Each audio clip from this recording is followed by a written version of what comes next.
There's one race every NASCAR driver wants to win. It's just hopefully time for me to be able to get my 500 win. It would certainly be nice to check that box. From young guys hoping to one day visit victory lane. I haven't even allowed myself to think that. To old guys making one more run at it. It would be a pretty big feather in the cap for the last season for sure. Some drivers know what it takes to be there at the end. The execution and skill set amount for probably 70% of your result, and then the other 30 is really that luck. While others keep trying to get it done. Certainly a race that's been circled on my schedule for a long time. I just feel like we can come here and win this race. All 40 drivers have a chance. If you can get to the end of this race and have a clean car, you're going to be in the mix for the win, and that's really the goal. It's just hard to get it done. But only one will win. Daytona 500, baby! The road to victory lane starts now. This is Action Sports Jax Road to Victory Lane, sponsored by the Jacksonville Accident Attorneys at Farah and Farah. Checkered flag. Dale Earnhardt finally is a champion of the Daytona 500. It was 25 years ago this week. Dale Earnhardt finally did it. Won the Daytona 500. He'd been chasing it for 2 decades. All the success here at Daytona. And finally, the Intimidator got it done. And the celebration was on for NASCAR. 2023 Daytona 500 is now here. Speed Weeks leads us to this. 500 miles to kick off the new season. And a driver about to put their name in the record books of racing. Oh, the tunnel drive. Make sure you beep the horn. That's what Dan Hicken would say. It's a beautiful day in Daytona. Small chance of rain. But keep your fingers crossed, everyone. This might be a Daytona 500 that actually gets done on Sunday, although we always are prepared for something to happen and come back to Daytona on Monday. Welcome to Daytona International Speedway, everybody. An Action Sports Jax special. I'm Brent Martineau, along with the entire team. Road to Victory Lane. We take you until 1 o'clock. We hand off to Fox's coverage of the Great American Race. And, of course, the green flag waves right after 3 o'clock here on this beautiful Sunday in Daytona. And a packed house, sold out in the grandstands, sold out in the infield. It was tough getting in here. Feels like the old days of NASCAR. It's buzzing around the 2023 season. Like I mentioned, we have our entire Action Sports Jax team part of it, and a special friend as well. Dan Hicken, Marcel Robinson, Olivia Tassley, Stuart Weber trackside. And we'll take a look at that forecast with First Alert Chief Meteorologist Mike Burrish. Austin Cindric won the Daytona 500 last year, and, well, this is the car on display at Daytona, a tradition for the winner. Cindric starting 6th in today's race in his second 500. He won last year after starting 7th as a rookie. Last year was a debut of the new next-gen car, and, well, teams have had a chance to race with it, adjust to it, and at least for now, it seems like this car is here to stay for a while. Or for a bit. We'll find out. That is our opening drive.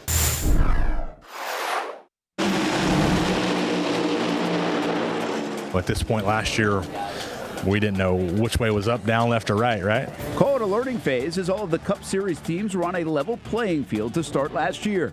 In the end, the general consensus is more good than bad. I think there were some wins with the car, or things that I think the industry was like, hey, that was really good. And there were some challenges, so there's a little bit of both. I think as an industry, the whole sport is working through the challenges, understanding them, and making them a lot better this offseason. Parity was the name of the game last year, with more than half the drivers picking up wins. But as the year went on, those with the bigger budgets started to separate from the pack. Can anybody catch Kyle Larson? You can predict a little bit easier, at least to start the year, than you could last year. So I think the guys who were good at the end of the season last year are going to be good for a good portion of the beginning of the season this year. Some supply chain issues remain for parts, but with a year's worth of data, teams now have a playbook for the upcoming season. Now we have a game plan, a method of attack to solve our problems. That if we do have any, we can do that with confidence now. The cars might change, but the Hendrick Motorsports domination of front row qualifying at Daytona does not. On Wednesday night, Alex Bowman put his number 48 car on the pole with teammate Kyle Larson, registering the second fastest time. It's a swap of last year when Larson won the pole with Bowman second. And how about this? Let this register a little bit. Bowman's 6th straight Daytona 500 starting on the front row. Just so proud of Hendrick Motorsports, the engine shop, all the guys. This Ally 48 Camaro is obviously really fast. I don't have a lot to do with qualifying here, so just fortunate to qualify some really fast race cars, and really cool to see Hendrick Motorsports 1, 2, 3. There you look at beautiful Daytona International Speedway. Again, the race on Fox 30 later this afternoon. The green flag waves shortly after 3 o'clock, 3:14 scheduled time. And right now, the weather is as fantastic as you'd want it to be here in the 2023 Great American Race. Now, how do we get to the starting lineup and the grid for the Daytona 500? Obviously, it's a little bit different than a normal week of racing on the NASCAR circuit. It takes all week of speed weeks to get here, and that's part of the fun of it. Let's take you back to Thursday night and the duels. In duel number 1, well, hopefully we get more exciting racing than this, right? Because this was pretty uneventful. No wrecks, no drama. The reigning Cup Points champ is Joey Logano finds victory lane on Thursday at the Speedway. Hey, some drag racing down the stretch so we can pretend that it got a little bit exciting. But Logano holds off Christopher Bell. And now that's the way the drivers want it. They don't want wrecks. They want to get the car clean to Sunday's 500. Well, race number 2, not so fortunate for Kyle Busch. Daniel Suarez with a little too much of a nudge, and now we got some spinning, and that sends Kyle Busch sliding. Had some good racing down the stretch of this one for the final handful of laps, but Eric Almirola able to hold off everyone to win duel number 2. The lineup is officially set for the 500 now. Almirola will start 4th. Last year's 500 winner Austin Cindric will start 6th. In fact, let's show you the entire lineup. And once again, the reminder of Bowman being on the pole. Larson right there with him, and 6 consecutive times on the front row for Bowman. Just a crazy stat, right? Logano, last year's points champ, right there we just showed you. And then if you look back toward the latter part of the top 10, you've got some favorites that could win, right? Blaney and Elliott right there. Keselowski in the top 10. Keep going to that next segment of drivers on the wall that says it all. And there you see Martin Truex Jr. as well, Zane Smith, who was in the trucks race, Denny Hamlin, one of the favorites to win. You can win from anywhere in this race, and everybody knows that too. Position doesn't always matter, of course. There's Suarez and Dillon. And now we take you to the back end, and will this matter? I don't know if you want to be too far in the back of the pack, because that's where some stuff can happen, of course. And look at some of the names at the back end of the starting of this race in the top 40. Yeah, Jimmy Johnson, 39, and Travis Pastrana finishing off the field and getting us through the green flag. Let's go to the trucks race on Friday night. And I just mentioned Zane Smith. Well, he wins a rain-shortened Truck Series race. Second year in a row, he's taken the opening race of the season on the Truck Series. He's the reigning points champ. Took the lead on lap 65, and despite efforts to dry the track and get back under green, they only ran a few caution laps before more rain came on Friday night. Hopefully that's the only rain we see this Daytona week. Another back-to-back winner to open the season at Daytona in the Xfinity Series race on Saturday. Austin Hill, the winner. And now you want some fireworks down the stretch, and you're about to get it. Watch Sam Mayer with a roof-riding crash on the final lap in overtime. We'll get to it. We'll show it. But this is what can transpire down the finish, and this was in overtime on the final lap. Oof, scary one there. He did get back on his wheels, and in the end, Hill was declared the winner by NASCAR. It was a photo finish. It was the largest crowd to see an Xfinity race at Daytona since the new renovation was done to the track. So much of the festivities around the Daytona 500 Speed Weeks, this isn't just about racing. It's a little bit of everything for everyone, and from the raceway to the skies. That was freaking awesome, wasn't it? Dude, that was so incredible. Thank you so much. Yeah, it's become a bit of a tradition at the 500 of the U.S. Air Force. Thunderbirds will perform the flyover on race day, and that is such a cool moment. Rookies head to the skies ahead of the race, but this year Noah Gragson was joined by Jimmy Johnson, who is very much not a rookie. This will be the 13th straight year the Thunderbirds delight the fans with their Delta formation, and we've got a beautiful day to see that flyover. I guess after riding in the cockpit earlier in the week, 200 miles per hour wasn't such a big deal for Austin Cindric come Sunday last year. Cindric joining Trevor Bayne as the only rookies to ever win the Great American Race. Last year in a wild finish at the line, it was just his 8th Cup start. Now he hopes to make it 2 for 2 at the Daytona 500. I think the goals are the same, and everybody recognizes the opportunity and how hard it is to achieve. And yeah, I think it's about putting yourself in position and finding myself there last year. I wanted to make the most of it, and on Sunday to try and put ourselves in position again.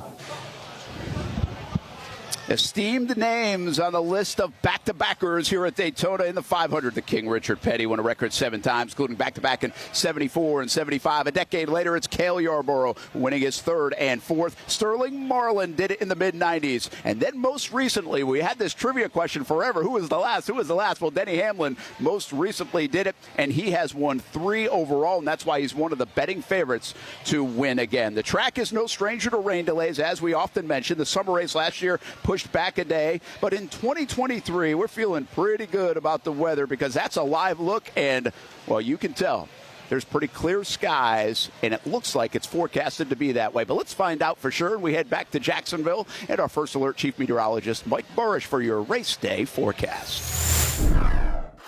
Well, the temperatures are mild in Daytona Beach for the 500, but the concern this afternoon is the chance for a stray shower or two to come in off the Atlantic. Winds are out of the east, not real strong, but about 10 to 15 miles per hour, and there's just enough moisture that it could squeeze out a little drizzle or light rain. They're not real heavy or widespread showers, but as we've seen in the past, it doesn't take a whole lot to at least delay things. I don't think this would necessarily cancel the race, but there could be an interruption. Otherwise, temperatures a bit either way of 70 degrees, a mix of clouds and sun. Still to come, we take a step back in time when Jacksonville was hosting NASCAR events. Did you even know that? Do you know what it was? A look at the old Speedway Park that is now nowhere to be found. Awesome story you don't want to miss. It's coming up next. And meanwhile, an awesome scene here at Daytona International Speedway on the infield. This is where the party's been at all week, and it is packed out there, folks. I mean, tough ticket to buy here for the Daytona 500. It's coming up on Fox 30 this afternoon. I'm NASCAR champion Jimmy Johnson. You're watching Action Sports Jax. This year, NASCAR will celebrate its 75th anniversary. All started right here in Daytona. The famous meeting at the Streamline Hotel in Daytona Beach lasted 4 days with businessmen. They celebrated that earlier this year. Car owners, drivers, promoters laying the groundwork for what would become the National Association of Stock Car Auto Racing, NASCAR. 15 years later, history was made in Jacksonville, Florida, when Wendell Scott won at Speedway Park, beating 5 other future NASCAR Hall of Famers and becoming the first African-American winner at the top level of NASCAR. Welcome back, everybody, here at Daytona International Speedway. It's Daytona 500 Day. I'm Brent Martineau. Road to Victory Lane takes you until 1 o'clock. We hand off to Fox. Green flag waves a little bit after 3 o'clock on a beautiful day here at Daytona. And yes, there's a lot of history just up the road in our home city of Jacksonville. Let's bring in Action Sports Jax, Dan Hicken, on a really cool story about an old-time track.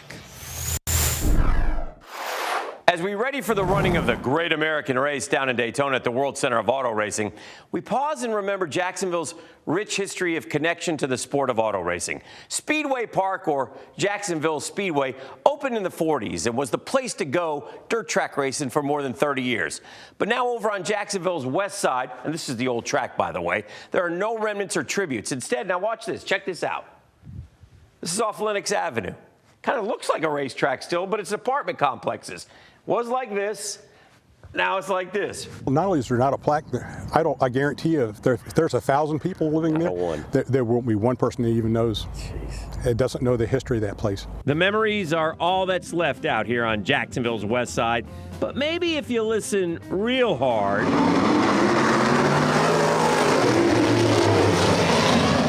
well, it's all been paved over. Buildings have gone up. Turns 1 and 2 used to be right there. Make no mistake, through the 50s and 60s, Speedway Park was the place to be. And the drivers all knew it. From Petty to Pearson, from Wendell Scott to Leroy Yarborough, it was racing at its finest. People drive by here, they have no idea that this track was so big at the beginning of NASCAR that Bill Frames Sr. was the flagman here. Don Coble, a longtime local racing journalist who has covered 45 Daytona 500s, knows just how important the track was. Old wooden football bleachers, and it was just a bunch of good old boys. Wendell Scott loved to mix it up with those good old boys, and at this speedway became the first African-American to win a NASCAR-sanctioned event. Leroy Yarborough grew up on the west side, wanting nothing more than to be a driver. The checkered flag is out for Leroy Yarborough. To this day, Junior Johnson still says Leroy Yarborough was the greatest driver he ever saw. There was just a very, very handful of people that went to Leroy's funeral, and Junior was one of them. Leonard Skinner frontman Ronnie Van Zant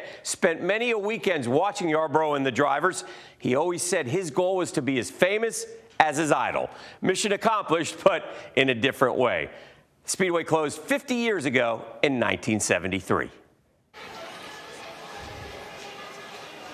A really cool story. And listen, from Jacksonville all the way down to near Daytona and Volusia County, look at the local dirt tracks that are alive and well, and you can catch some racing throughout a calendar year.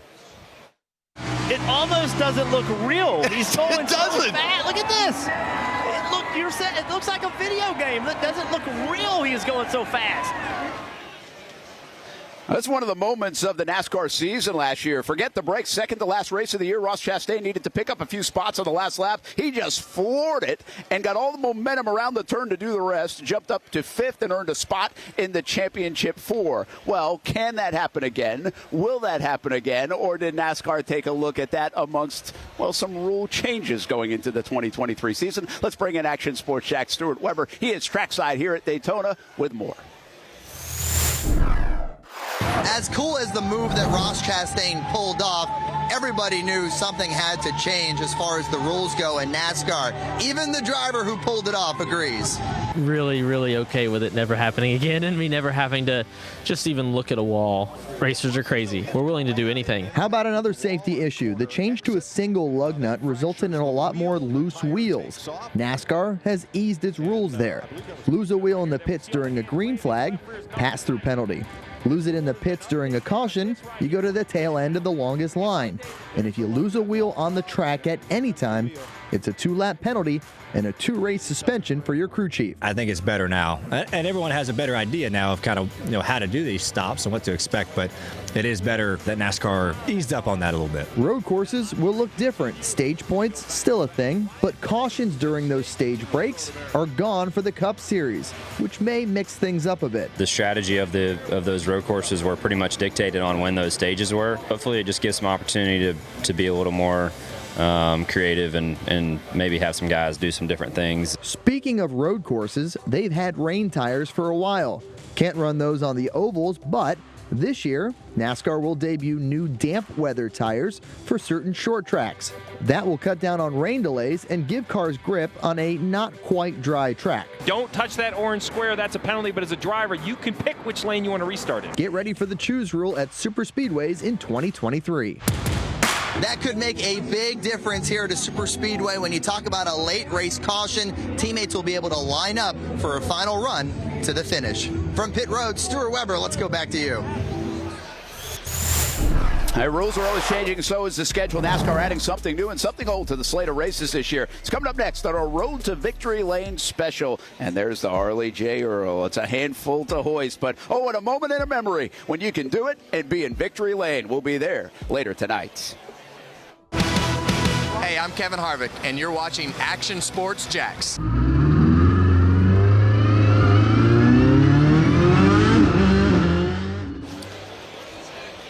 That's Weber riding shotgun a little over a year ago. Travis Pastrana came to Northeast Florida to go racing at the Nitro Rallycross Series, paid a visit. While here the X Games gold medalist, motocross and rally racing champion, put our own Stuart Weber in the passenger seat for a trip around the dirt track at the firm. Travis Pastrana, of course. And he will ride in the 67 Toyota for the 2311 racing team here today in the Daytona 500. Welcome back to Daytona International Speedway, everybody. I'm Brent Martineau. What a story it would be in racing if Pastrana, a huge name in the world of action sports, were to end up in Victory Lane. And you know what? At this place, you just never know. Here's more on Pastrana. Of course, I mentioned earlier in the show, he's going to start in the back of the pack. He will be in that 40 spot for 2311 racing here this afternoon. Pastrana certainly has made a name for himself on the dirt, including a Supercross win at Daytona in 2001. That was some 20 years ago. Does have some track experience, spending a year and a half in the Xfinity Series a decade ago. Now he hopes to be the ultimate team player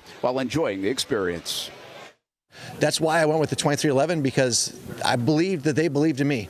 I know they can give me a good vehicle, and they think that I can help them, get to the win. And I want to be there to help, and I want to be pushing, and I want to be being pushed, and we'll see if we're still there at the end. Give me Räikkönen.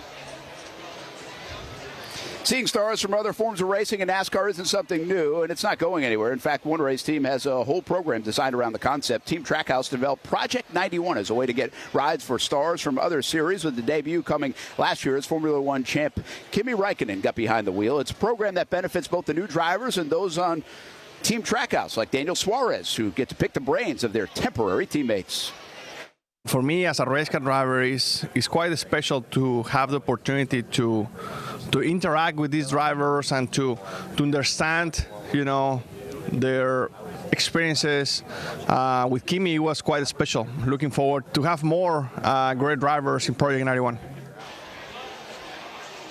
The high banks at Daytona look above, which one again hosts both the 500 and the regular season finale, the Coke Zero Sugar 400. Remember, that's now in August. This year's NASCAR schedule does include some new events that drivers are looking forward to racing in. I'm a sucker for inaugural events, so I enjoy going to those just because it's something new. Nobody has any experience on it, and just the hype around it. So, 75 years we've never raced on the streets, right? So I'm excited to be a part of that event. Look out, Windy City, because here comes NASCAR. On July 4th weekend, they'll be shutting down the streets in downtown Chicago and making a racetrack. It's the latest case of let's see what happens by NASCAR. Now I feel like our eyes are open so much that we can do anything. Bring a street course on it. What the heck? It's going to be fine. There's going to be a winner, right? Somebody's going to take the trophy home at the end of the day.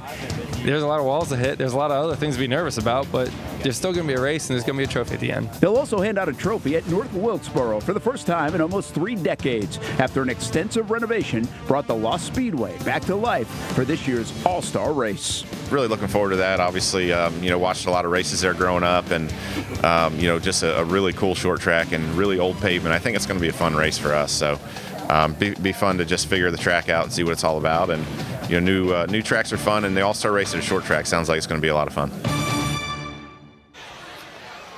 The season's other non-points event took place a couple weeks ago, and it was that man, Martin Truex Jr., getting the win in the Clash at the Coliseum. Second straight year, NASCAR has built a quarter-mile track inside, of course, the historic football stadium in Los Angeles. Speaking of football, from the graveyard to the pits at Daytona, a couple of Reigns Vikings have found their way into the sport. Really cool story. Coming up next on our Road to Victory Lane special, live from Daytona International Speedway here on Fox 30. And, of course, the Daytona 500 this afternoon, also on Fox 30. Hey, everyone, Ryan Blaney. The winner at Pocono, Ryan Blaney. And you're watching Action Sports Jax. Daytona is my hometown track. I've always considered my hometown track. Got to come here as a kid. My uncle actually worked on the back straightaway, worked for Americrown. So I come here as a kid, and it's a dream come true. That is Thomas Hatcher, tire changer for the number 43 Cup Series car, and a Middleburg native. With how big NASCAR is, and just up the road, Jacksonville from Daytona, where we are here at Daytona International Speedway, you'd think there'd be more local connections to the sport of NASCAR, and we do have some of those, and we showed you history earlier in the show. But remember now, NASCAR is headquartered in Charlotte, North Carolina, so it does pose some geographical challenges to the River City. I tell you what, in Northeast Florida there's a lot more people from Florida in general that are really in the sport. So when you start to see guys coming from your area, it's awesome. I love it. One program creating opportunities for those who never had them before is NASCAR's Driver for Diversity program. For nearly 20 years, the program has been elevating minority and female drivers and providing comprehensive training to help top college student athletes transition into a career in NASCAR. And there are a couple of college athletes that have made that transition that are from the Jacksonville area. We bring in Action Sports Jax Marcel Robinson on the story of a couple of guys that have gone from the gridiron to the starting grid. It's not unfamiliar to hear about athletes from Raines High School making impacts in the sports world on Sundays. Now, most would assume that I'm referring to football, but once the football season ends, the NASCAR season takes center stage to close the weekend, and 2 former Vikings are working their way through the pit crew ranks to hopefully share the spotlight sooner rather than later. It's Jaquan Bailey, who becomes Iowa State's all-time leading sack man. From sacks to the track, Josh and Jaquan Bailey are 2 former Raines football players that grew up as part of a team tasked with destroying defenses. Now they're getting the opportunity to be part of Rev Racing, a team that is responsible for keeping race cars intact. just coming through the diverse program is a big blessing because, everybody don't get the opportunity. And the coach presented me with the opportunity to come do something I always grew up seeing, just being out of the way. I was kind of lost for words. I'm like, hey, coach, you serious? The Bailey brothers took the next step on their journey by taking their spots in the pits Friday night. It was a new experience for the both of them, but it's one that they tackled in the same fashion as the rest of their accomplishments throughout their lives, together. It's almost like when you're little, you play football together, and it's like we're going through another chapter together, which is kind of, it makes it kind of easier because when times are hard, you can lean on one another. Humbling, man, all that. We said there we were blessed to go to college together, and now we're up at pitting some of the same cars just together, man. It's just a blessing. Both Josh and Jaquan are the latest addition to the increased diversity in the sport of racing.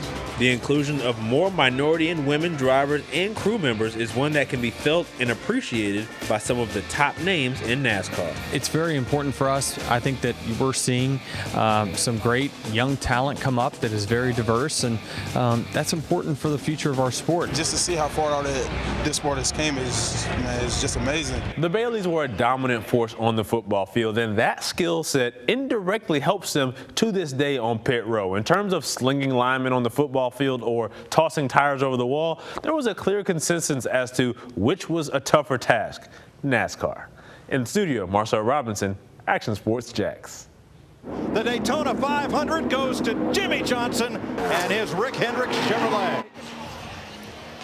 It was a decade ago. Jimmy Johnson and the number 48 car visited Victory Lane here in Daytona, his second win in the 500. He's been a little bit of a hiatus from NASCAR while he fulfilled the childhood dream of racing Indy cars the last couple of years, and now the sport's welcoming him back. Of course, Johnson still needs to qualify for the Daytona 500 this year, as Johnson plans to run a part-time schedule, newly formed Legacy Motor Club, and joining the ownership team of what used to be Petty GMS Racing. Johnson's taking a step forward into the future, something a few other current drivers have done as of late, and Denny Hamlin and Brad Keselowski. It's an opportunity that JJ wasn't exactly looking for, but it's happy it came to him.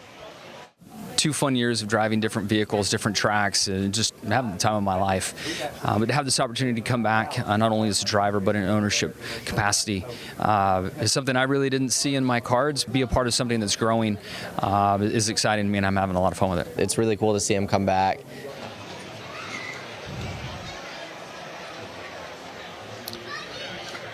Running a part-time schedule means Johnson will get to take part in some pretty cool endeavors, including Garage 56. Hendrick Motorsports has prepared a next-gen car to race in the 24 Hours of Le Mans. It's the ultimate endurance test for this new car and chance to showcase NASCAR on the biggest international stage. Johnson will be joined by former winners Mike Rockenfeller and Formula One champ Jenson Button as drivers of the Garage 56 car, a car that Rick Hendrick hopes will do more than just show up and race. We're not going over that right around. We're going to put the best effort out there and run very competitively and finish the race. So that's a tall order, but I feel strongly that we can do it. Well, this has happened before. Back in '76, 2 stock cars lined up among the Ferraris and Porsches for the 24-hour race. That attempt didn't go so well, with one car using the wrong gas and being out after a couple of laps, and the other making it about halfway. No stock cars at the Rolex 24 Hours of Daytona this year, but it was the start of a new era for the race here at the Speedway. Largest crowd ever for the Rolex 24 came out to see the new class of prototypes that featured hybrid technology in the engines for the first time. Let's bring in Action Sports Jax Olivia Tassily. We're in a situation now where guys like Jimmy Johnson and older drivers are trying to help the younger drivers of the sport. And that happens to be the case with one local driver from the Jacksonville area.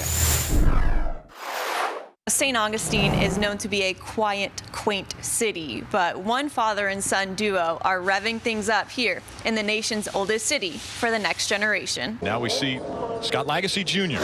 For me, it's special. I mean, St. Augustine, as a kid, I didn't realize what I had here, and this is home.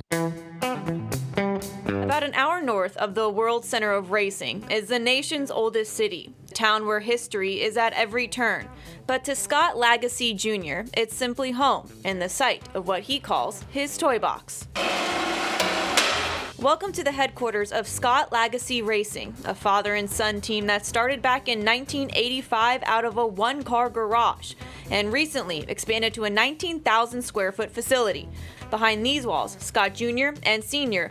are now raising the next generation of road racers. To do what I love here, the The kids, man, they're special. It's been extremely humbling. What's it like working with your father? What do they say? The older you get, the smarter your parents become. The neatest thing about going this road racing route, the more I'm in it, the more stories I'm hearing about how talented and special he really was. The talent is now being handed down to the next generation that come from their own line of racing royalty.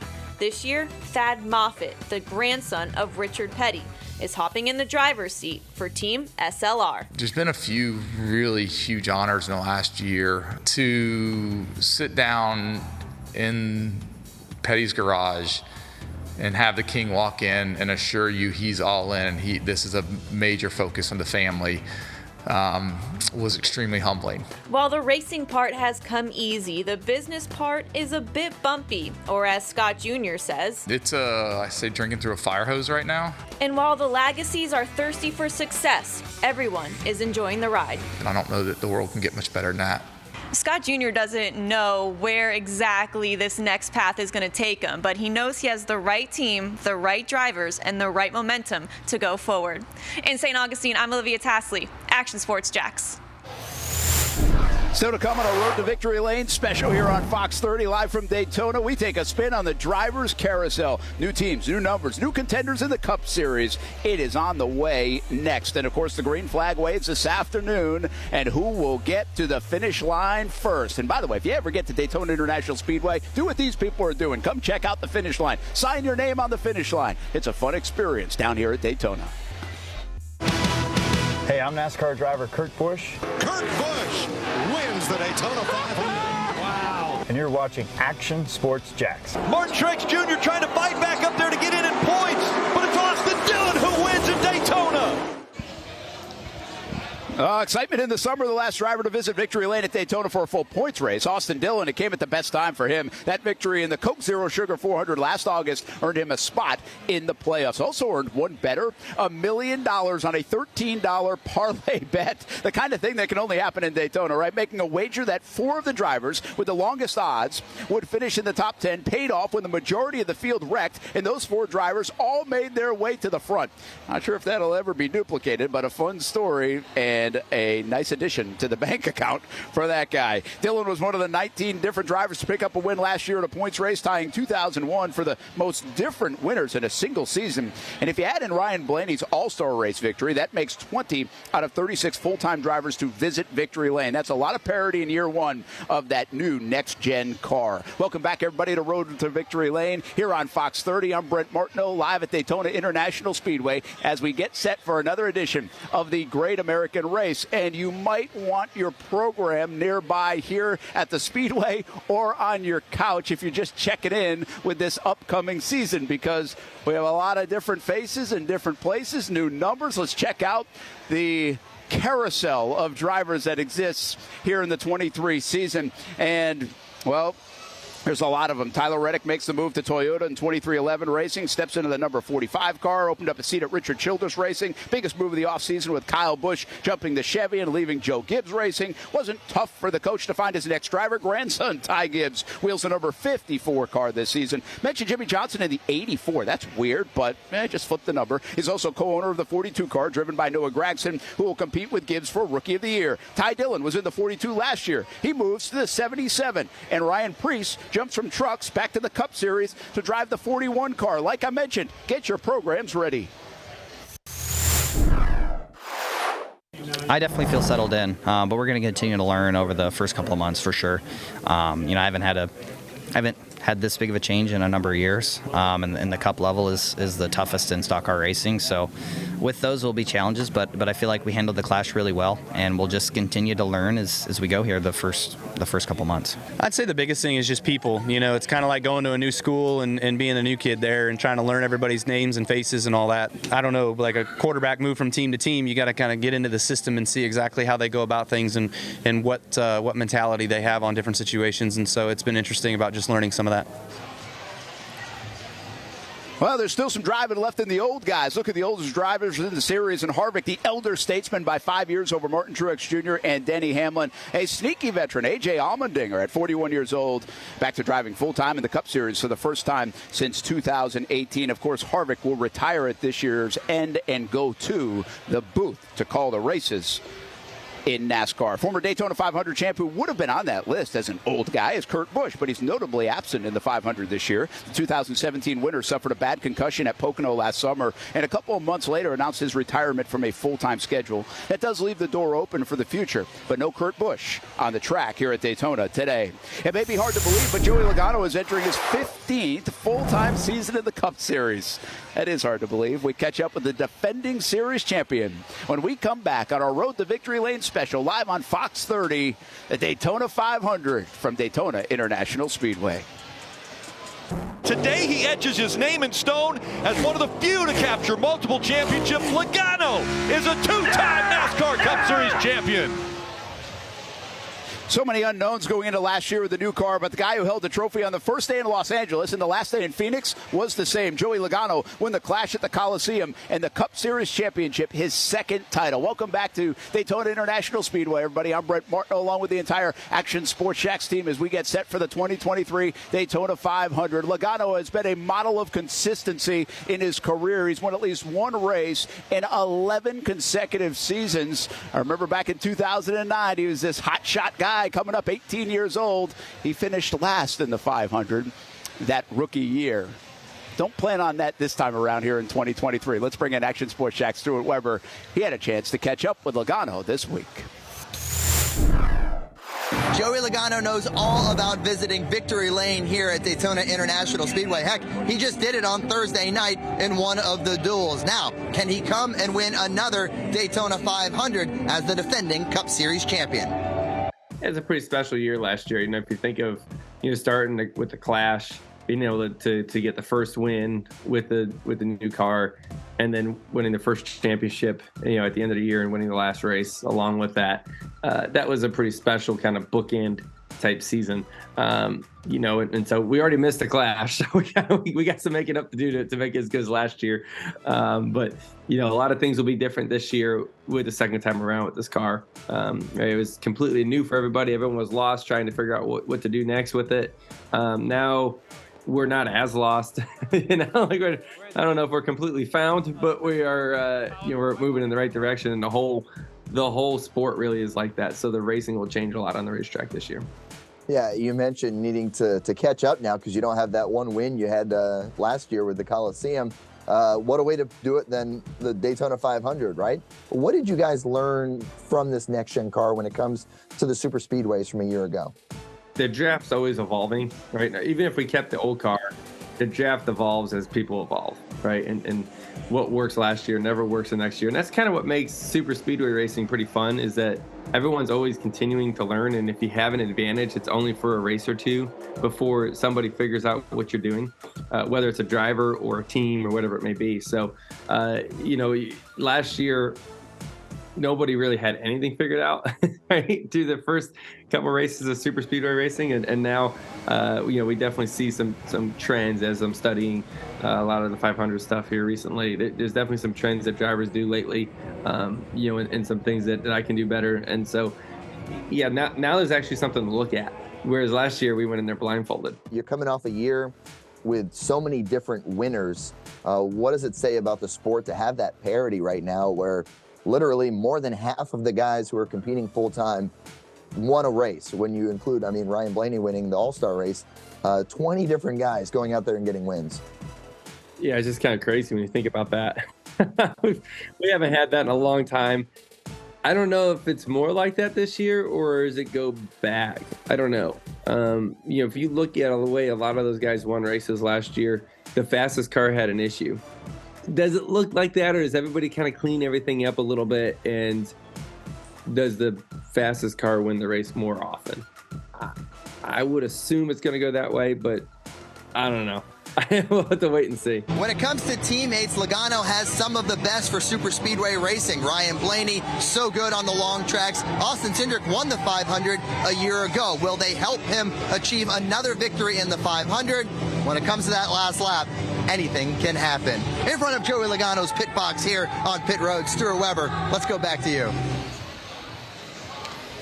Well, of course, Logano would be one of the favorites to win here at the Daytona 500, but let's take a look at the odds on the wall that says it all. And there you see Chase Elliott and Kyle Larson, 7-1 odds. Those are your two.